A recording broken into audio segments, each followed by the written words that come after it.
Praise the Lord. ஆண்டவர் ரட்சகருமாகிய இயேசு கிறிஸ்துவின் நாமத்திலே உங்களை வாழ்த்துகிறேன். சந்தோஷமா இருக்கிறீங்களா? கர்த்தருக்குள்ளே எப்போதும் சந்தோஷமா இருங்க. அவர் ஒரு நாளும் உங்களையும் என்னையும் கைவிட மாட்டார். ஒவ்வொரு நாளும் கர்த்தருடைய வார்த்தை நம்ம கூட பேசுதல்ல. உங்களுக்கு தெரிந்த நண்பர்கள், உறவுகள், உங்கள் இணைஞ்சன பந்தங்களுக்கு இந்த ஊழியத்தை அறிமுகப்படுத்துங்க. யாரோ ஒரு மனிதனுக்கு இந்த வார்த்தை ஆறுதலா இருக்கும்ல, யாரோ ஒரு மனுஷனை கிறிஸ்துவுக்குள்ள பலப்படுத்துவதற்கு உதவியா இருக்குல்ல. நீங்க ஏன் இந்த ஊழியத்தை செய்யக்கூடாது? இந்த யூடியூப் சேனலை மற்றவர்களுக்கு அறிமுகப்படுத்துங்க, சப்ஸ்கிரைப் பண்ண சொல்லுங்க. அது இந்த ஊழியத்துக்கும் ஆண்டவருக்கும் மகிமையா இருக்கும். இன்றைக்கு ஒரு வார்த்தை 20ஆம் சங்கீதம் 7ஆம் வசனம். சில ரதங்களை குறித்தும் சில குதிரைகளை குறித்தும் மேன்மை பாராட்டுகிறார்கள், நாங்களோ எங்கள் தேவனாகிய கர்த்தருடைய நாமத்தை குறித்தே மேன்மை பாராட்டுவோம். சிலர் குதிரைகளை குறித்து, சிலர் ரதங்களை குறித்து மேன்மை பாராட்டுகிறார்கள்.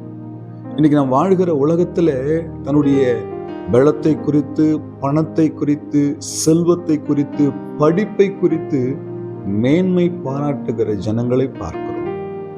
ஆனால் இங்கு சொல்லும்போது தேவ பக்தன் அழகாய் சொல்லுகிறார், சிலர் குதிரைகளையும் ரதங்களையும் குறித்து மேன்மை பாராட்டுவார்கள், ஆனால் நாங்க மேன்மை பாராட்டுறதுக்கு ஒன்னே ஒன்று தான் இருக்குது, எங்கள் கர்த்தருடைய நாமமே அல்லாமல் வேறொன்றும் இல்லை. வேதம் சொல்லுகிறது, கர்த்தருடைய நாமம் பலத்த துருகம், நீதிமான் அதற்குள்ளே ஓடி சுகமாய் வாசம் பண்ணுவான்.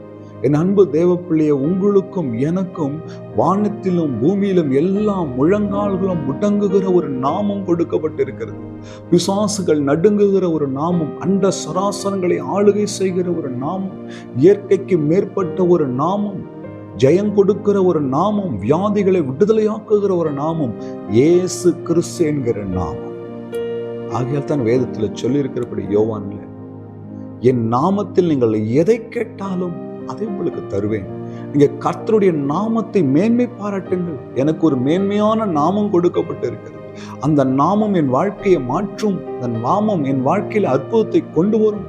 அந்த நாமம் என் வாழ்க்கையில இயற்கைக்கு மேற்பட்ட காரியங்களை செய்யும். அந்த நாமம் அவருக்காய் என்னை பரிசுத்தமாய் வாழ வைக்கும். எந்த சூழ்நிலையும் உங்களுடைய படிப்பை குறிச்சோ, செல்வத்தை குறிச்சோ, அழகு குறிச்சோ, உங்க பிள்ளைகளுடைய ஆசீர்வாதங்களை குறிச்சோ மேன்மை பாராட்டாதீங்க. பெருமையா ஒரு வார்த்தையும் பேசுறாரு. ஆண்டவர் விரும்பாத காரியம். எந்த நிலைமையிலும் நீங்கள் எதை செய்தாலும் அது கர்த்தருடைய நாமம் மகிமைப்படக்கூடியதா இருக்கட்டும். உங்கள் வீட்டில் ஒரு நல்ல காரியம் நடந்தாலும் கர்த்தருடைய நாமத்திற்கு மகிமை உண்டாவதாக, அவரே எனக்கு இதை செய்தார்னு சொல்லுங்க. உங்களுக்கு வேலை கிடைச்சா கர்த்தருடைய நாமம் மகிமைப்படட்டும், அவர் தான் அந்த வேலையை கொடுத்தாருன்னு சொல்லுங்க. ஏன்னா உங்கள் வாழ்க்கையில, என்னுடைய வாழ்க்கையில அவர் கொடுக்காத எதையும் நீங்க பெற்றுக்கொள்ள முடியாது. அவர் கொடுக்கிறது நிரந்தரமா இருக்கும், அதை யாரும் பறித்து கொள்ளவும் முடியாது. என் அன்பு தெய்வ பிள்ளைகளே, இந்த வசனத்துக்கு அடுத்த வசனம் சொல்லுது, அவர்களோ முறிந்து விழுந்தார், நாங்களோ நிமிர்ந்து எழுந்து நிற்கிறோம்.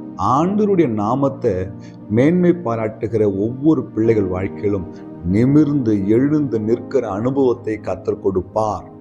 உலகத்தை மேன்மை பாராட்டுறவங்க, குதிரைகளை குறித்து மேன்மை பாராட்டுறவங்க, ரதங்களை குறித்து மேன்மை பாராட்டுவர்கள் முறிந்து விழுந்து போவார்கள். கர்த்தருடைய நாமத்தை குறித்து மேன்மை பாராட்டுகிற நீங்களும் நானும் எழும்பி நிற்கும்படி கர்த்தர் கிருபை செய்வார். இந்த வார்த்தை உங்க கூட பேசுதா? இருதயத்துல கை வைங்க. நம்ம ஜெபிக்கலாமா? எங்களை நேசிக்கிற நல்ல தகப்பனே, எங்கள் வாழ்க்கையில் எங்கள் எல்லாவற்றிலும் உண்மை குறித்து மாத்திரம், உடைய நாமத்தை குறித்து மாத்திரம் மேன்மை பாராட்ட கிருபை செய்யும். உலகத்தின் காரியங்களை குறித்து மேன்மை பாராட்டுவதற்கு உதவி செய்யும். இயேசுவின் நாமத்தில் பிதாவே, ஆமென். அல்லேலூயா. God bless you.